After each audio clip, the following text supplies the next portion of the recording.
The Joyful Friar podcast is made possible by the generous support of our friends. To support the podcast, please visit nathan-castle.com and donate today. Hello and welcome to this episode of the Joyful Friar podcast. I'm Father Nathan Castle, your host. Today I'm out of uniform. I'm usually wearing my Dominican habit when I do these, but I'm in the guest room of my best friend, Father Richard. Yesterday we played golf, and it's another really nice golf day, but today is going to be more errands and um, odd things. But I'm over here with my beloved Toto, who often assists me with podcasting. He slept at the foot of my bed last night, so we were little companions. Today we're in the second part of a trilogy. This one is called Pete and Luz, L-U-Z, um, Unlikely Afterlife Friends. I told their story last week in the previous episode. It's a story that is not in print. We have gotten their permission to use it, but maybe it'll be in a future book. But one of the things that I'd like to do on this podcast occasionally is introduce stories that you haven't heard, even if you've read all three of the Afterlife Interrupted books. I really love this story, and I believe you will too. If you recall, if you listened to last week's episode, it involved a fatal collision between two cars, each with only one person in them, Luz and Pete. Luz was a Hispanic woman, um, but she was plagued with uh, bipolar or manic depressive illness, which affected her psyche just about all the time. She had to take medications to keep her from going into the manic phase. And I've known friends and family who have had this condition. And one of them, I remember telling me years ago that the mania that she felt when she went off her meds was better than any drug high. And the drugs were doing was keeping her from going into that state. And so it was challenging to continue to take a drug that kept you from feeling exhilarated and overjoyed, except that it's not, of course, real joy. It's just a chemical reaction going on in the brain. But nevertheless, that's what Luz's circumstance was. She was a young woman, unmarried. She was alone at home on an evening when she went into the manic phase, and she just couldn't sit still.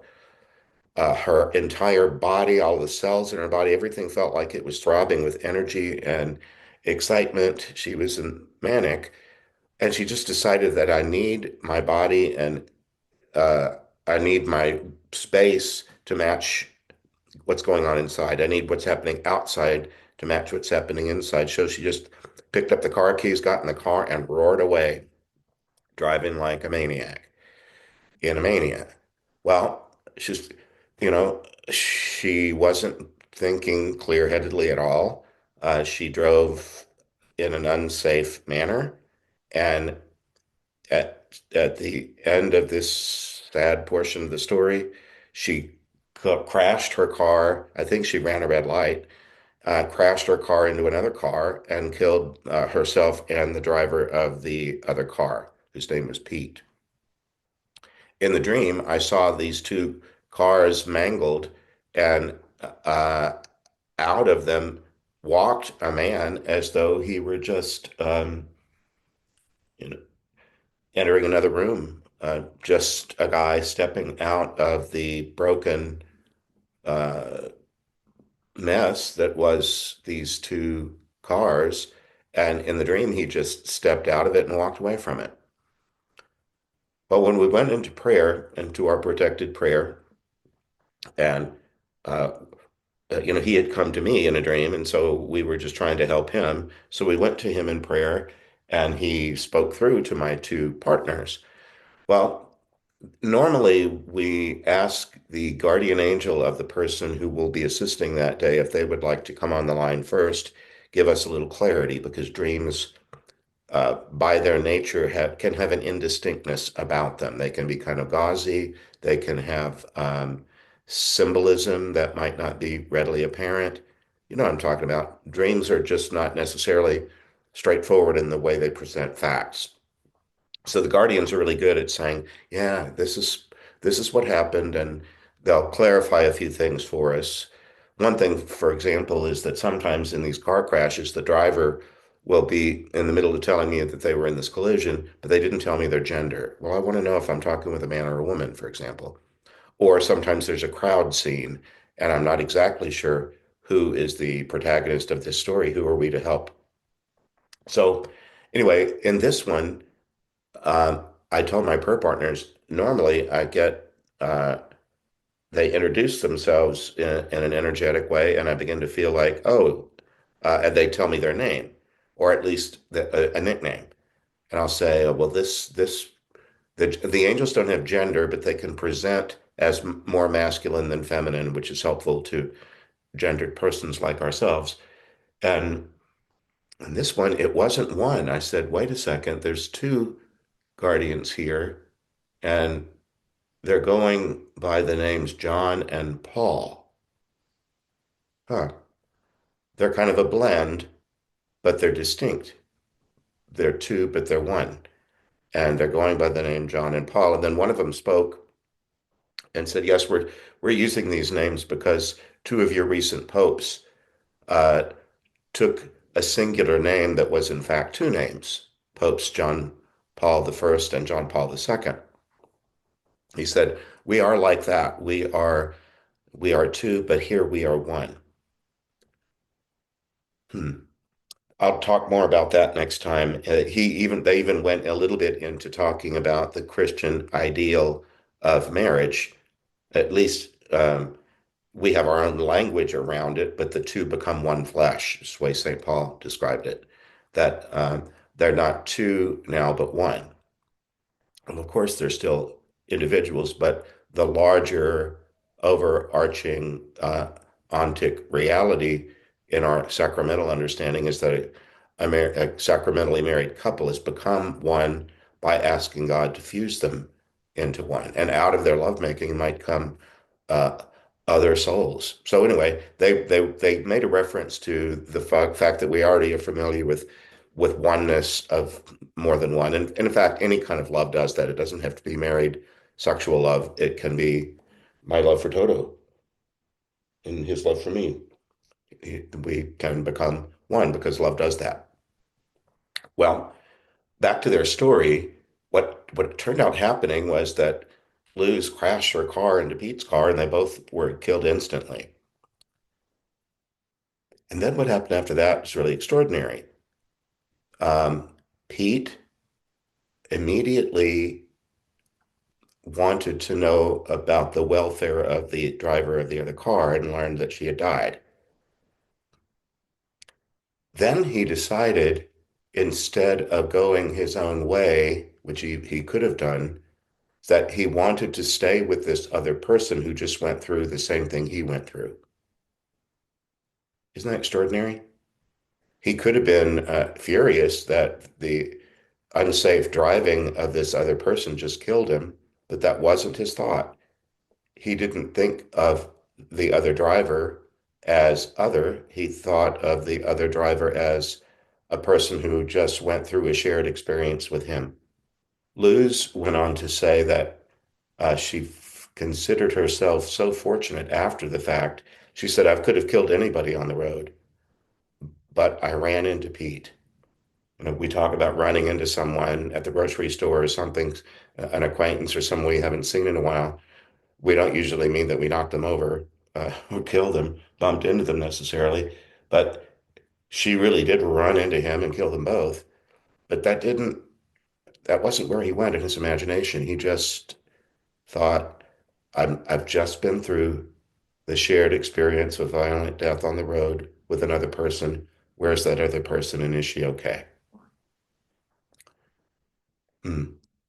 Well, this episode is called Compassionate Response to that story.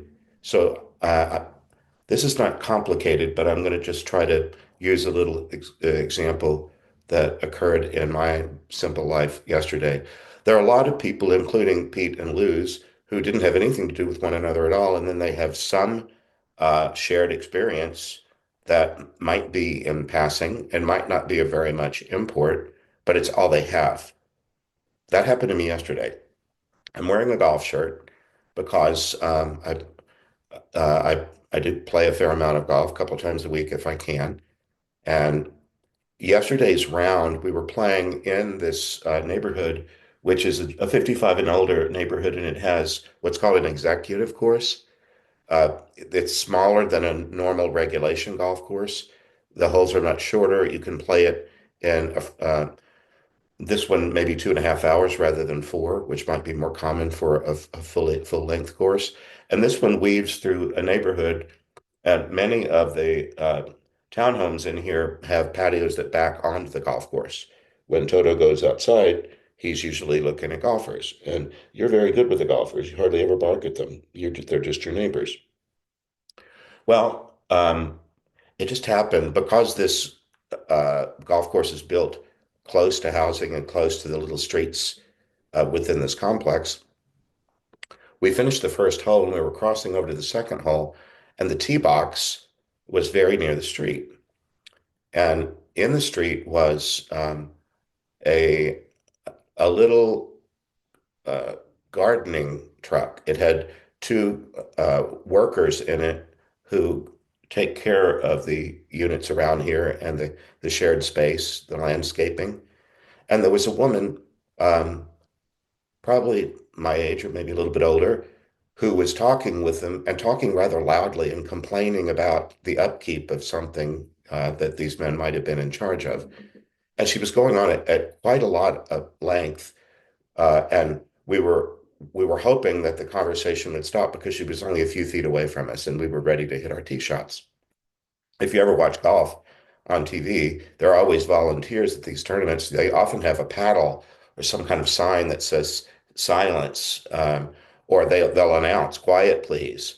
And at a golf tournament, you don't just chat. You don't do that. You're quiet while the person is hitting. Maybe then you cheer the shot and stuff, but you pay attention to the fact that you're not going to be talking while they're trying to hit the ball and distract them. It's commonplace. Um, but this woman was standing just a few feet from where we were ready to hit our shots, and the conversation wasn't stopping. And so one of my companions said, "Pardon me, ma'am, would you be quiet for just a moment while we hit our shots?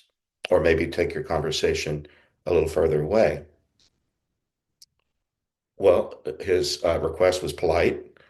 Um, it was um, it was simple. Uh, he wasn't asking her to do anything difficult, and it would only been momentary anyway. It wouldn't have taken us very long to hit our tee shots and be on our way, and then she could resume her conversation. So we weren't asking anything difficult, but you've probably been in circumstances like this before, haven't you? Somebody's talking in a movie theater or uh, I don't know, any kind of public place where for just a moment could you keep it down a bit? Well, man, she immediately took offense. We were not just people enjoying a beautiful day, the golfers and groundskeepers and this woman. We were now, at least in her mind, adversaries, opponents, something, because she just got all angry, and um, she did a couple of things that I'm not picking on her. I'm just wondering if this little story might illustrate something in your own life. I've been thinking about it since. Um, Her reaction was to think of herself first, and I live here, and I will talk anywhere I please. Well, this is a course that's open to the public, and the residents of it know that some of the people that come here to play the golf course don't live here and are not our kind. They're not us. I live here. And it sounded like the presumption was, and you don't. You're outsiders, foreigners, something. I live here, and you're not going to tell me what to do where I live. All of this over a little request. Could you just please be quiet for a moment? So it became that. And and then we just I stepped in and said, "You've been asked politely to do a simple thing. That's all. Um, it would only take a moment." And then she mentally left the scene and she thought of basketball games where someone's at the free throw line and the opposing crowd shouts at them and distracts them to try to make them miss the shot. And she said, "What's the matter with you? Why can't you just uh, hit the ball while other people are talking?" Oh, okay. But what did that accomplish? It only kind of accelerated a conversation going in an unhappy direction without need. If you live near a golf course, maybe it would be good to learn golf course etiquette. And it's a simple thing. Just please be quiet while someone's hitting their shot. Then talk or applaud or whatever you want to do. Well, she mentally left the scene and created a scene in her own head about how we ought to behave. And it just created more unhappiness or more tension in a scene that didn't need any. Um, I tried to intervene, and my doing so didn't help at all. And uh, it ended badly with her giving us a vulgar hand gesture and the accompanying phrase that goes with it. All of that over a simple request. I learned a little bit later that this woman is the chair or head of one of those homeowners associations. And um, I wondered, a lot of people don't like being in those things because people argue about petty things. And the idea of a homeowners association is the common good, that everything would look orderly and coordinated, and um, that we create a compact, a set of rules by which we'll live, and people sign that before they go into before they purchase. So you go into it knowing what the rules are. But sometimes people can get in those things not because they're so concerned about the common good, but because they are sticklers for rules and kind of enjoy making other people follow them. We were only on the second hole, and we were playing, 18 holes. So several holes later, one of my companions remarked about that. It was still on his mind. It created a lasting uh, sense of unease or disturbance. We can do that with each other um, when we treat each other as other and not as a part of. One of my phrases that I use in my own psyche a lot of the time is, am I a part of or apart from? It's easy to live in an ego-based consciousness that I am me and not you. And if I see everything from my separateness, I can get into a lot of illogic and orneriness and loneliness, really, if I think of myself as apart from you. And then it's very easy to move from that into behaviors that you exhibit that annoy me and get in my space and stuff. Um, we weren't doing that with this lady. We were just asking politely, could you just pause for a second? But it, no, it went in this other direction, and you are the other, which became kind of the enemy. And then there was grievance. We can do that with each other when we compassionate response. I wonder, we only saw Pete for an instance too. I mean, this lady in the story that I was telling you, I only saw her for an instant, might not ever see her again in this lifetime. It's easy when we have an unpleasant exchange with someone that's momentary, brief, and maybe not to be repeated anywhere else, that we might think, well, that's all that person is, that this woman is fill in the blank, put in some curse word if you wanted, or whatever, that we can reduce another person based on one experience of them to nothing but that. Well, I don't know her, and I hope she loves her family, and um, I hope that when she does conduct meetings of this homeowners association, that she does that with the common good in mind and with a kindly temper. I don't know. Don't know her. I might not see her again. But one thing that we can take from Pete and Luz is, are you willing to see the best in people by respecting them? That respect, spectacle, it means to look at a second time because you might have overlooked something important the first time. It's easy to do. That old uh, phrase, you can't tell a book by its cover. Well, we want to a lot of the time. We look at the cover and decide, uh, I don't need to know anymore. I know enough. Well, one thing that we might do is examine through this story, do I have any reactivity like that would be the opposite of Pete's response? Am I am I quick to want to blame others even if they are blameworthy? Is that my first reaction? Or is it the if it isn't my first reaction, is it the way I go? If I wanted to be more like Pete, how would I do that? Well, St. Thomas Aquinas, in whom I'm trained, talks about uh, habits becoming virtues. That if you want to be more, what would a virtue be that Pete exhibits? Kind, compassionate.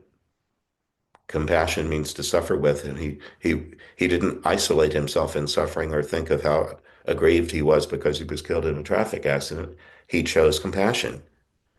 If I wanted to be more compassionate as a virtue that really defines me, I do step by step. I keep repeating that behavior until it becomes habitual, and before long, the habit becomes the virtue.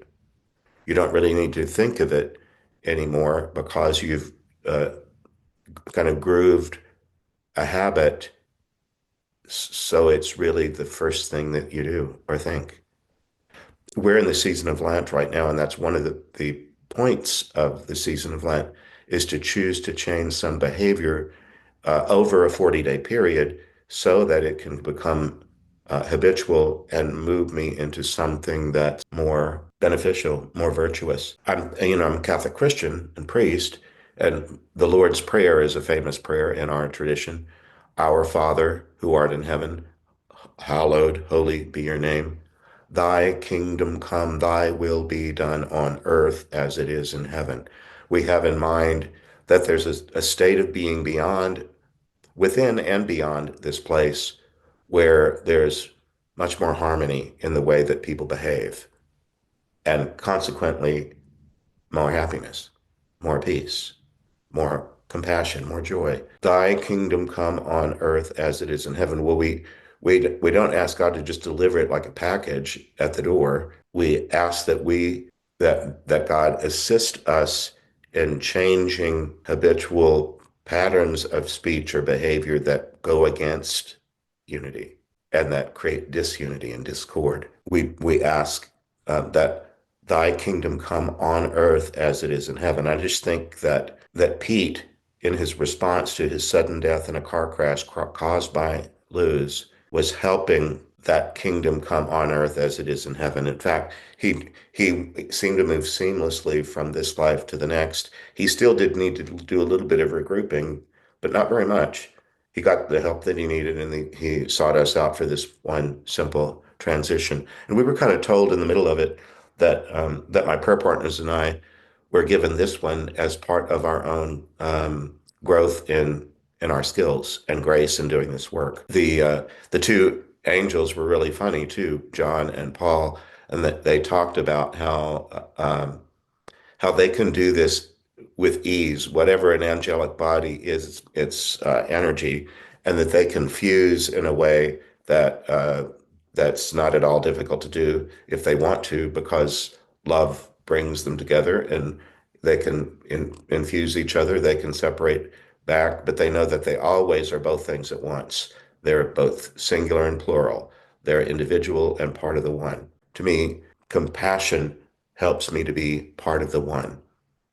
I'm still praying for the lady that I don't even know where she lives or what her name is, so it's not like I can go knock on her door, but I don't need to anyway. I can pray for her good from where I am.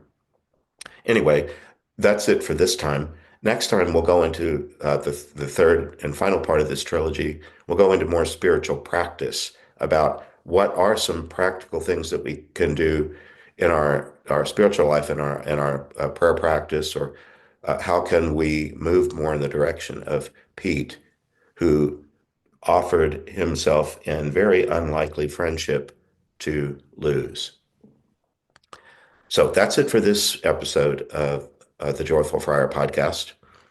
Remember, I'm praying for you, and when I do, my preferred way of praying is to ask the Holy Spirit, who I think links us and lives inside you. Um, Sometimes the things in us that most need healing are sort of hidden from us, but the Holy Spirit knows them all. So I go to the Holy Spirit and say, for the people in my listening and viewing audience that heard this podcast, would you please stir within them and go wherever it's possible to bring about healing, grace, and peace, that we might all live in joyful hope. If you'd like to be in touch with me, the simplest way to do that is to go to my website, which is nathan-castle.com. There's a contact button in there where you can send me an email, and I try to be as responsive as I can. If you happen to see this podcast and not have any frame of reference, haven't read any of the books, and you're curious about that, the nuts and bolts of it, I'd ask please that you read one book first. They're all available on Amazon in three formats. They can be a printed book, an e-reader book, or an audio book. Uh, Consume at least one of those, you'll have a better idea about what my prayer partners and I do. And then if we have a conversation that involves that kind of thing, it'll be richer. But for now, I'm Father Nathan Castle, grateful that you joined us today, and look forward to seeing you again next time. God bless. Bye-bye. I hope you enjoyed this episode of The Joyful Friar. Please like, follow, and subscribe. You can visit me at nathan-castle.com. Send me a message by clicking the contact button. God bless.